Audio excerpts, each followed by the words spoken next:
Typical Tech. Typical Tech. It's a touchdown, Red Raiders. Fantastic. Lubbock and leave it. And they hail from Lubbock, Texas. That's pure Texas Tech. Hey, and welcome to another edition of Typical Tech here on the Texas Tech Athletics Podcast channel. My name is Robert Giovanetti. I'm so glad you could join us for our second week of this podcast. Love to hear from you. Appreciate all the great comments. Please subscribe to the show and give us a rating, hopefully a 5-star rating like a lot of you did last week. And let's keep adding to this again. We're going to try to give you the best Texas Tech related content that we can all throughout these uncertain times that we're going through, and hopefully beyond that as well. And I think we had a great debut. You can also hit me up on Twitter at Robert Gio. Love to hear your comments. And let's address one of them right out of the gate. Typical Tech is the name of the show. And I'm a Texas Tech guy. I've got 2 degrees from Texas Tech. I love Texas Tech. My very first football game was in Jones Stadium, 1970. Texas Tech played Cal Santa Barbara, and we had just moved here and went to a Tech game that night. So I've been, like many of you, rooting for the Red Raiders and Texas Tech my entire life. I hope you had a chance to see the Kirby Hocutt video that we released last week talking about the coronavirus and athletics, and all of you, our donors, our family. To me, that's typical Tech. To me, typical Tech is 4 trips to Omaha in 6 years. Probably would have been 5 and 7 if we'd been able to finish out this year. That's typical Tech. The way we're kind of coming together during all of these times of crisis and other times as well. To me, that's typical Tech. I get it. I know Zach Thomas made that comment in frustration one year after a tough loss. And again, if I was going to have a Mount Rushmore of my favorite Red Raiders, Zach Thomas would certainly be on it. So I respect Zach. But for the last couple of years, I've been trying to turn that around, and we've been trying to turn that around at Texas Tech Athletics. Think of typical Tech as all the great things, all the positive things that happen with Texas Tech. That's okay. If you don't like the name, that's great. Everyone's not going to like everything. Everyone's not going to agree with everything. But I wanted you to see it from our side, where we're coming from, and we think typical Tech is a very positive, and I want you to think of typical Tech in that way as well. When we do things here that are great at Texas Tech, I think we're expecting those, and I think that's part of what we're trying to do here. And this is what this program is doing. It's bringing you some of the great stories, great people. We work with so many fantastic people. People say, what's the greatest thing about working at Tech Athletics? I always tell them it's the people that I get to work with and the people that I get to see every day. Miss all those people right now as we are on phase 4 here at Texas Tech Athletics, and everyone working from home. And I miss getting to see these people on a day-to-day basis. That's why we're doing this, to try to bring some of that to you. So think of that as typical Tech. Typical Tech is the great people, the great things that happen here at Texas Tech. A lot of the great things, too, are our sponsors. We wouldn't be able to do a lot of things we can do without our sponsors. J. Ferg Pros is a proud partner of Texas Tech Athletics when it comes to roofing, construction, and plumbing.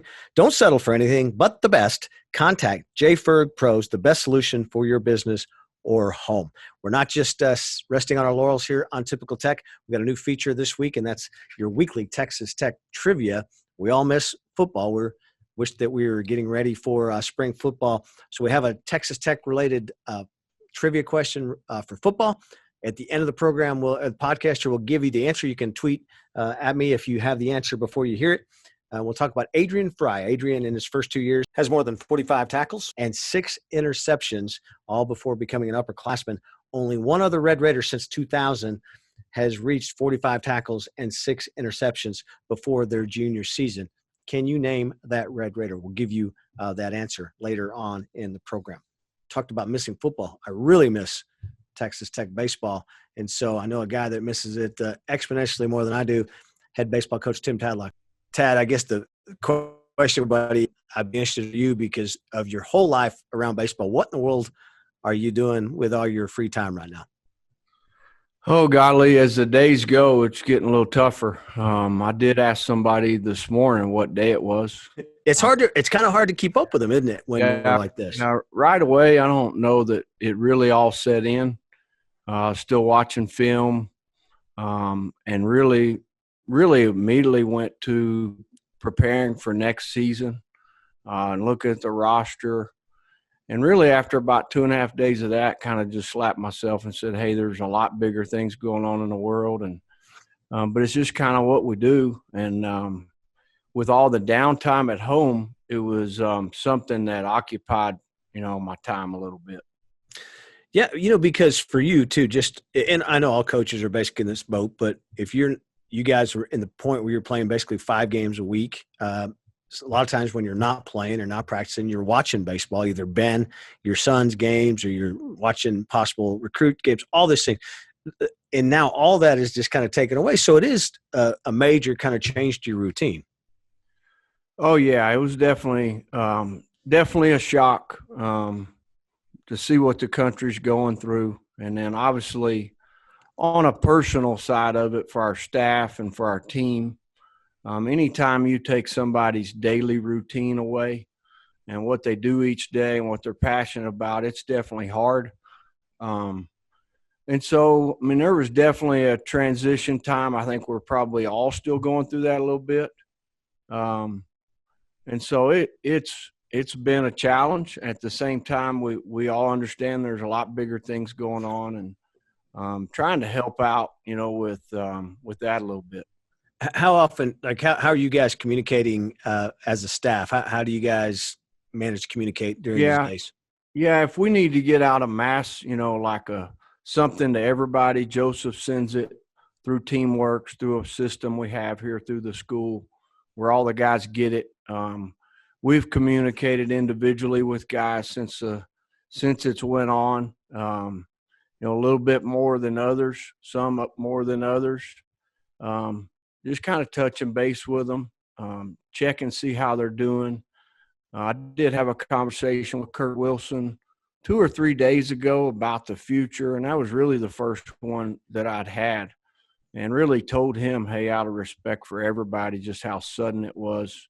Didn't feel like that was the right thing to do, but also we talked about some things, and all of our guys now have kind of they're very resilient. They understand that, this is something that's going to pass, and we're going to it's an opportunity for everybody to grow from and to get better. And we were just talking about adversity on Wednesday night, leaving Biloxi, as it relates to a baseball game. You're talking about some adversity. By Thursday afternoon, we were talking about some real adversity. Yeah, it's probably a great life lesson in there, right? That it shows you that sports does teach you these lessons, but it also shows you there's a bigger world sometimes with bigger issues. Yeah, absolutely. It's I think sports at all levels. You said it best. It definitely teaches you some things. Teaches you discipline. Teaches you, how to show up each day, and obviously teaches you to move on to the next day. And right now, it's quite different for everybody because it's very similar to me. Early in the spring, when Kobe and the plane went down or the helicopter went down week before opening day, we all stopped what we were doing then and kind of thought about those families and how that affected everybody within those families. And here we are again. It's been almost 2 weeks, and we're all glued to the news and trying to figure out what's going on, and really encouraged by what's going on right now. And seems like people are really doing a good job with social distancing. Really interested in the numbers in Lubbock today, just because it seems like right now is when it would take a big jump at the other cities. And really, just praying that, the city of Lubbock and West Texas handles this the right way. Are you doing a good job of, because sometimes one thing I've discovered about myself during this, I think I always knew it, but now I'm finding it out in person, is I watched a lot of sports, right? And there's nothing basically to watch, a lot of replays. And I did watch the Sunday game against Rice again last weekend. Fox Sports Southwest was showing it. Are you finding yourself, though, saying, hey, you just can't watch the news all the time, right? Because there's so much. It almost becomes overwhelming. Yeah, it's definitely, you can definitely stay up to date on it. And we've probably all looked at our phones too much and looked at the laptop too much. And you mentioned Rice. I think it's probably a good time since you mentioned it. To thank, Red Raider Nation for coming out to our games. We look back after leaving Biloxi and we're like, hey, we played in front of 5 sellout crowds our last 5 games.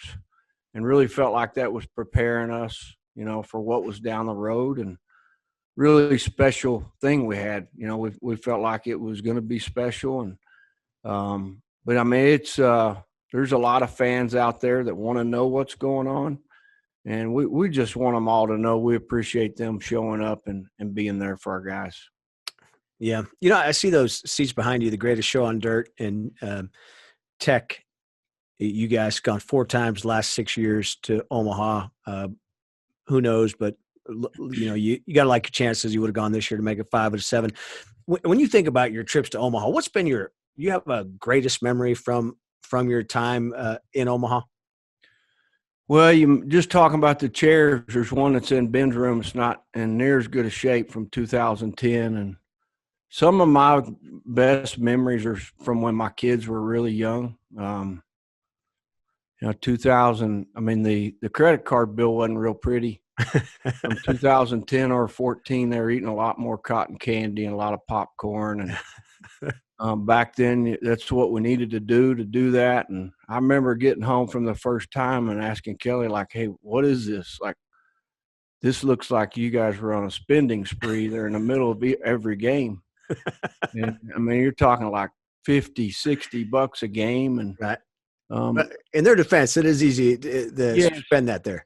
Well, I didn't know that. Yes. And, I mean, because usually we're in the dugout. Yeah, you're not up there trying to buy a hot dog or ice cream and a helmet. We've got a lot of good memories from going to Omaha. One memory that just jumps out as it relates to Omaha and it relates to Texas Tech was, I'm going to tell you, I think Ben, I'd have to go back and count the year. So he's 16 now. So, and we're in 20. Let's think about this. So in 2010, he was 6 years old. Well, in the summer of 2013, he looked me square in the eye and asked me, Dad, like, what's going on? Like, why aren't we going to Omaha? Like, when are we going back to Omaha? Right. And literally I looked at him, I was like, Ben, we're doing our best. We're trying. Like, we're trying to make every day count, trying to do it. And 2014, we clinched to go to Omaha, I guess, against College of Charleston. Is that accurate? Yeah. And 2-1 to nothing. 2-1 to nothing games, yes. And he runs through the third base gate. And, I mean, you're talking – so how old would he have been? He runs through the gate. And 14, so he's about 12 maybe? Yeah, and so literally puts his legs around my waist, jumps on me, and just gives me a big old hug. It was pretty cool.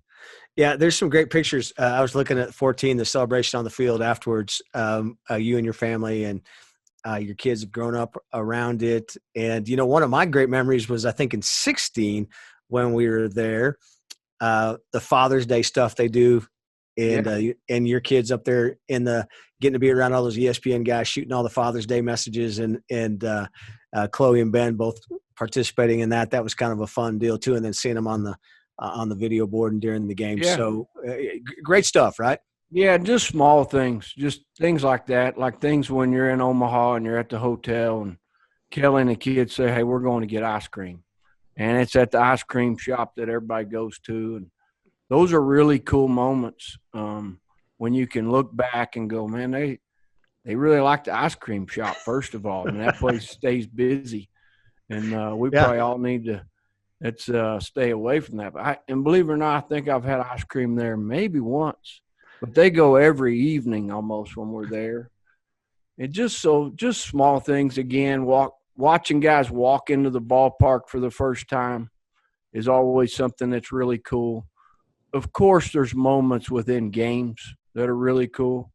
Unfortunately, when you don't come back the winner, you remember more of the moments in games where you failed than the ones where you had success, and you try to learn from those moments.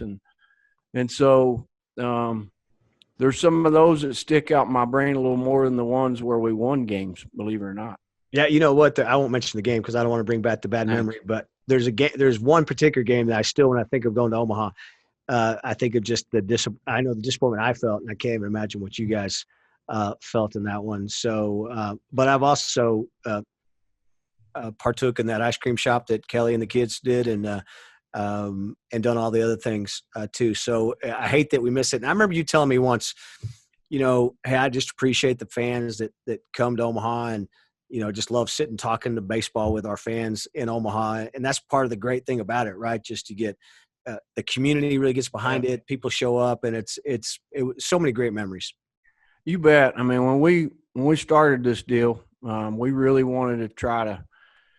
We kind of made it an objective to make it where our fans were so used to going to Omaha that they would go on the years we didn't make it. And I don't know that we're there yet. Kelly and Chloe and Ben would probably go without me. They love going. Again, they love the ice cream, the lime scooters. They love everything about it. Other than maybe, honestly, when you get a family in a hotel room for 10 to 12 days, it gets a little long. Yeah, I think we're seeing that now. And we probably need to work on that a little bit as far as breaking that up a little bit, moving them back and forth. And but it's really hard, Gio, isn't it, to pin. Like, I'm just thinking right now, I'm feeling guilty only coming up with that one memory from Omaha, and it really happened, at Rip Griffin Park. It didn't happen there. No. Yeah. I was telling – there's so many of them. I was telling somebody the other day that besides Omaha, I'm going to really miss those June – I love those June regional, super regionals at Rip Griffin Park. They're some of the most electric times I can remember as a Tech fan. A lot of those. Yeah, this baseball, this stadium has always been able to create one of the most electric atmospheres in college baseball. All the way back to, Coach Hayes' good teams in the late 90s. Yeah. It's always been able to create that, and that's really goes back to the people that are sitting in those seats. And then obviously when we renovated the stadium back in 2011-12, that obviously helped. But it's always, it starts with those people in the seats, and they're the ones that create that energy. And then obviously the better your product on the field is, it can also create some energy because, because of the excitement of the type of player.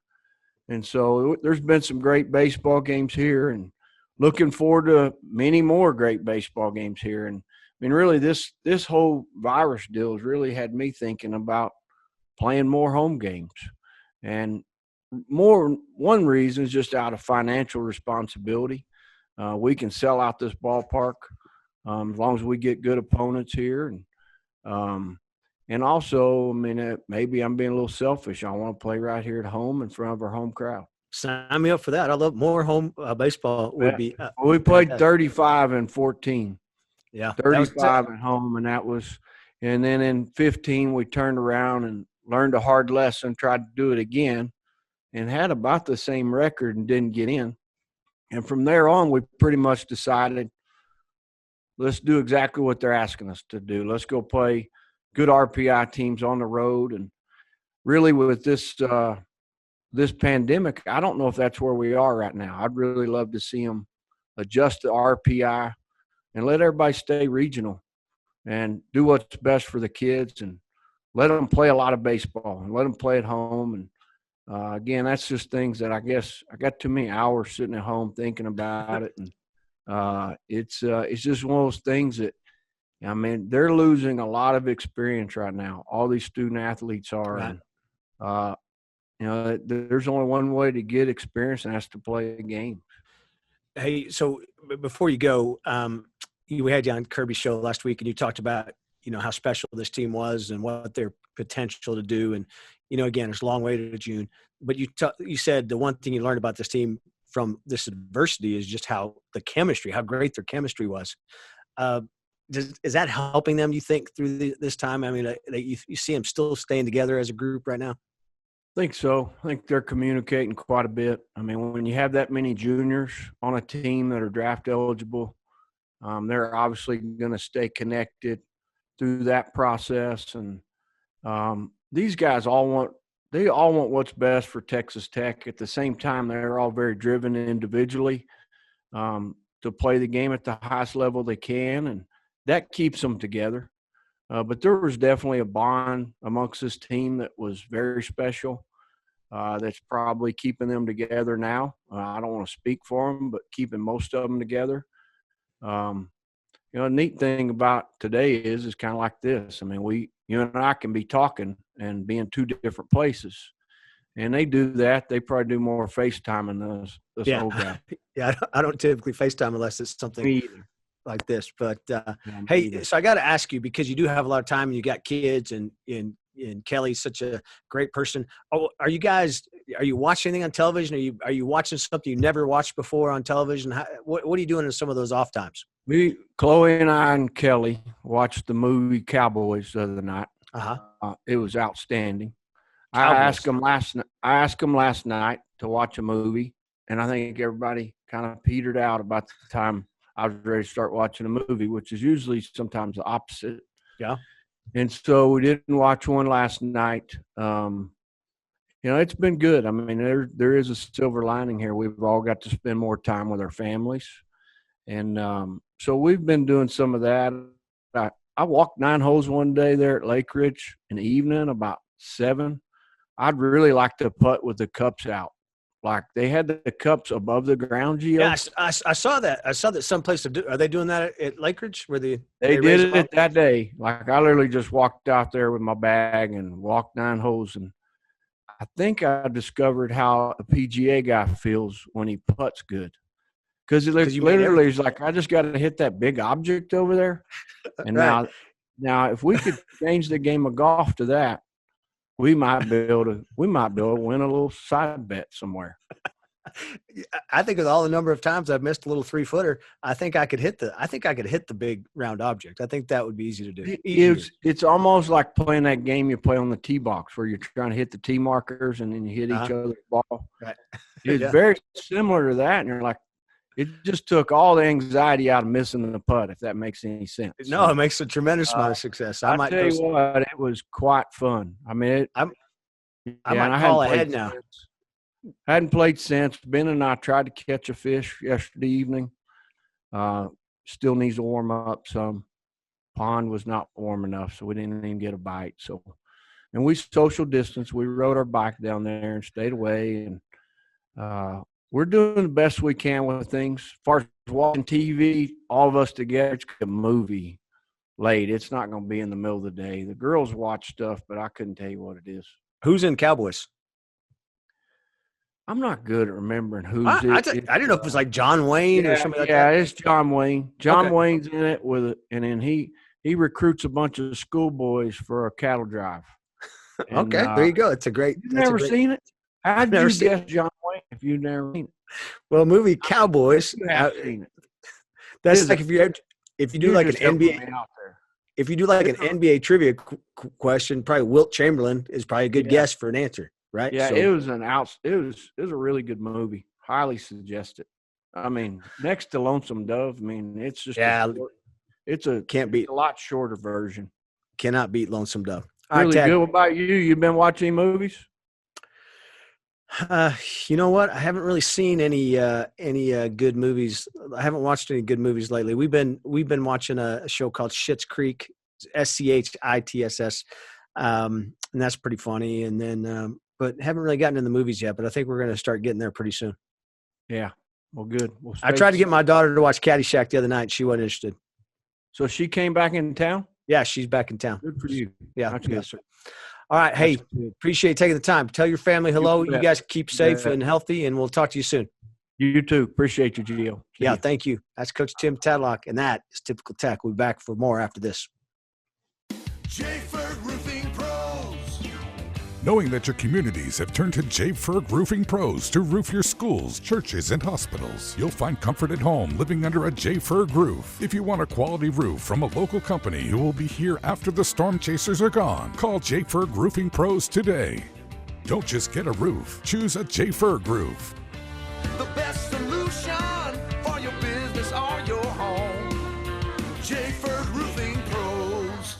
Welcome back to Typical Tech. We're now joined by Texas Tech defensive coordinator at football, Keith Patterson. KP, strange times, right? How are you keeping yourself busy? You know what? I'm upstairs. I posted last night on social media with my family and friends that 10 days into quarantine and Melissa's ready to enter the transfer portal.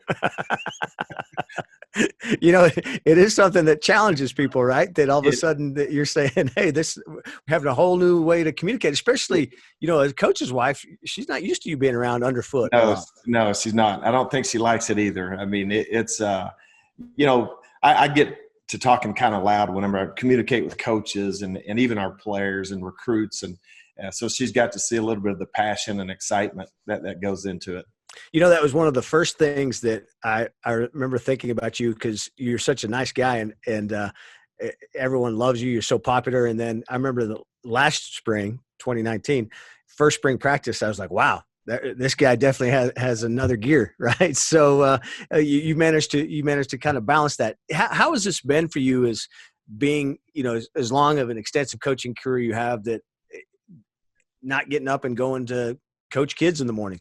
It's just, obviously it's unprecedented times. And I mean, it's so different and unlike anything we've ever experienced. But I've tried to just look at it from a positive perspective. It's like life is, you're coming out of turn 1 at Talladega and all of a sudden you hit a brick wall. I mean, it's what it feels like. I mean, we're going into day 5 scrimmage and next thing you know, now we're just totally, separated. But I've tried to talk with our staff even from the standpoint of what an opportunity for us to be able to get to know our guys totally unimpeded, get to really have deep conversations with these guys, get to know them, what makes them tick, how to inspire them, set goals with them and talk to them, not just about football. You don't feel like that there's just such a pressure where it's just, correct and teach and reteach. It's just been a great opportunity for them to get to see us as human beings. And, you don't get that very often. I was talking to Coach Wells the other night, and he was talking about having meetings with you as a staff. And he said, when you're in a staff meeting, you can look somebody in the eye or and see, hey, do they get it? Are they understanding what I'm saying? And he was talking about just maneuvering through Zoom and all these other technologies. Are you adapting well to all that? You know what? I've had a lot of great support from all of our guys on our staff. And Matt has done an incredible job of organizing our staff during this time through the Zoom app. That's obviously for some of the more mature coaches has been a little bit of a challenge, but something for us to get used to. And but we're doing extremely well. We're meeting a couple of times a day as a staff and really putting a focus on game planning it in the AM, and then during the afternoons, really hitting the recruiting hard. Yeah, so it's not like you're home just watching soap operas, right? You're still, you've got a full day every day. Yeah, no doubt. I just try to operate just exactly like I would without practice and having to prepare for meetings. So basically, we've just identified some things that we're going to tackle from a football perspective as a defensive staff, as well as building relationships with our players and continuing to recruit.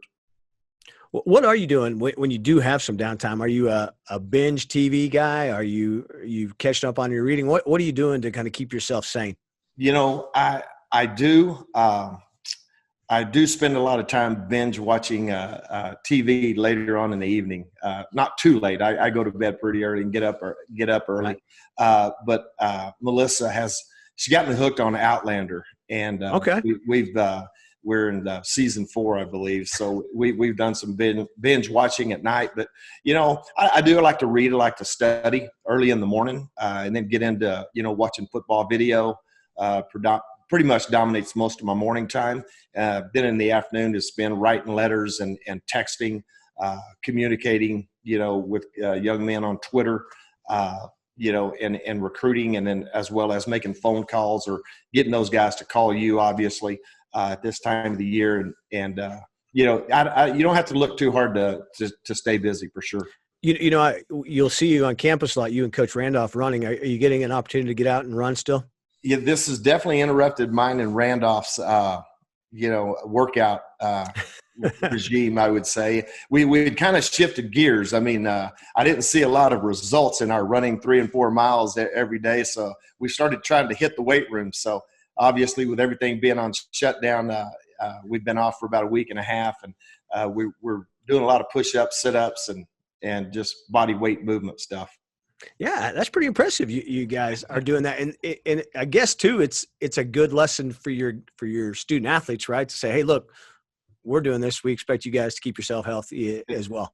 That's right. I mean, it just getting out and move, that's what Randolph and I talk about all the time. Just do something, just get up and move. And obviously when you have limited weight equipment, we try to make the best of it. Hey, with the addition of Derek Jones and Coach Cosgrove, do you lose a little step there, or say, hey, how everyone's going to integrate as you want to operate as a staff? What kind of challenges will that present for you guys?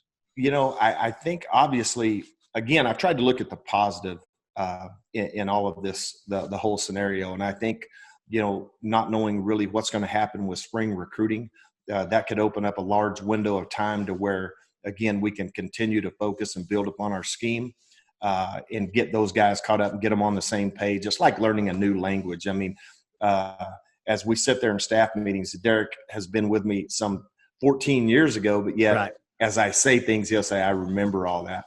So it starts to come back to him. Cosgrove just has such great experience that, it's just learning a different language. There's nothing that coach hasn't seen or been a part of or done. It's just a matter of making sure that we're all on the same page adjustment wise. And with the Zoom app, I mean, it's been incredible. We've had opportunities, and we'll get into it further here over the next couple of weeks, but continuing to sit here and talk face to face, just like you and I are doing. It is, when you look back to the few practices you were able to have, can you think of anything that stood out about your guys this spring that you were optimistic about? I mean, I know we got cut short, but what were some highlights you saw in the short time from the spring? The thing that really jumps off to me was just the willingness to be coached, the discipline, it's just, I don't know how to describe it. But our young guys, there are guys that in general, they're hungry. They're starving for success. And we just, we're making great strides each and every day. I thought more people over in the building studying the scheme, trying to figure out a way to get better. I just saw a willingness and an eagerness in our young men that I hadn't seen leading up to the spring. And I think it's good, right? You are able to communicate with these guys, and the NCAA is trying to adjust it. Again, I wish there was a book back here you could say, okay, here's what we do during a pandemic. You guys don't have that. So, I mean, for a guy who's seen a lot, as you've been in coaching a long time, this is probably for you, along with everyone else, right? We're still learning how to communicate and keep in touch with these guys and make sure they build off of that. That's right. And I think it's opened up lines of communication that maybe we wouldn't have the opportunity to have when they're sitting there, they're in class, they're in study hall. Then they come to meetings, and they go to practice, and then they're headed back to study hall, or this has just kind of slowed things down, and it's allowed us to really communicate with our guys on a much I hate to say deeper level, but it just areas outside of the game of football, and allow them to get to see yourself and your staff. And I think the more that we can grab a hold of these young men, their heart, I think the more that they're going to buy in and continue to buy in. And it sure makes it a lot easier to inspire them. None of us know, right, when everything's going to get back to normal, whatever normal will look like in the future. Is there a date you look at to say, man, we got to have these guys here by this time to be able to start the season on time? Have you been able even to think about that yet? You know what? I don't, like you say, with it just being such an unknown, I really haven't tried to look at the end date. I've just tried to wake up every single day, and I just ask myself one question: what can we do today that can make and move our program forward? And I really just focused on that one question: what can I do with my players? What can I do with our recruits? What can I do with our scheme? What can I do with our defensive staff? So I just asked myself that over and over: what am I doing right now that's helping us move this program forward? And I just try to stay in the moment, live in the moment, because you don't know what tomorrow brings. No, hopefully we'll get good news, and hopefully we get back to normal, and early August, you guys will be back out there on the practice field. So hope to see that. Anything else, Outlander? Got any other shows that you can give us? We're all going to have some free time. You know what? That's pretty much it. I'm not a big TV watcher. I kind of let my wife control that most of the time. But I'm going to stick. I'm very simplistic. So I like it because, my favorite movie is Braveheart. And obviously there's a huge Scottish theme with the whole Outlander. Yeah, it kind of ties in a little bit. What's your favorite football movie of all time? Favorite football movie? Boy, I tell you, I would have to say probably The Longest Yard. Okay. Now, are you talking the Burt Reynolds one or the Adam Sandler Yes, one? Burt Reynolds. Yeah, oh yeah. There's old a school. I'm with you. I'm on the old school version. Yeah, Coach, it kind of reminded me of my college football team.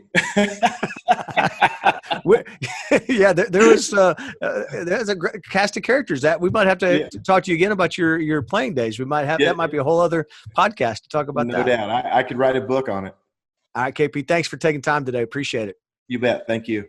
That was Texas Tech football defensive coordinator Keith Patterson, trying to keep himself busy, keeping out of his wife Melissa's way, and he gave us a binge watching program, Outlander. So heard on the Kirby Hocutt show earlier in the week that Kirby saw his first ever episode of Grey's Anatomy this week, and I think that show's been on like since television was invented. And Kirby saw his first episode last week, and now we've heard Coach Patterson talk about Outlander. Earlier in the program, in the podcast, we asked you the question, who is the only other Red Raider since 2000 to have accumulated 45 tackles and 6 interceptions before his junior season?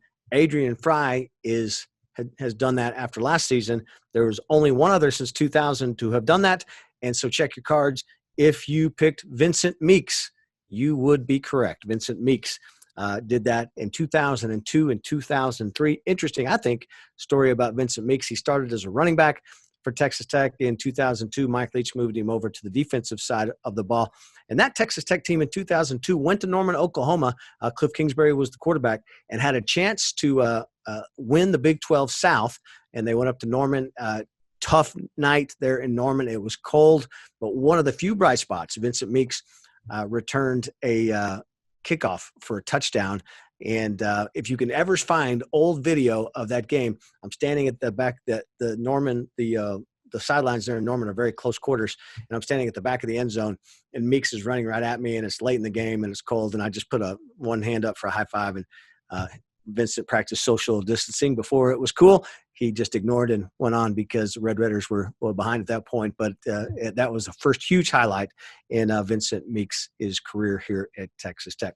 So we appreciate you listening here on the second episode of Typical Tech. Thank you to Tim Tadlock, and thank you to Keith Patterson for joining us today. Again, remember that we've got a lot of corporate partners, a lot of local businesses. Support them. Go out to eat. Tip your help that comes there because everyone is struggling. We all need to stick together. We learned that. We talked about that earlier. Kirby Hocutt mentioned that in his talk earlier this week. We're Red Raiders. We're stronger than we're together. And that, in my mind, is Typical Tech. We'll talk to you next week. It's Typical Tech. Typical Tech. It's a touchdown, Red Raiders. Fantastic. Lubbock and leave it. And they hail from Lubbock, Texas. That's pure Texas Tech.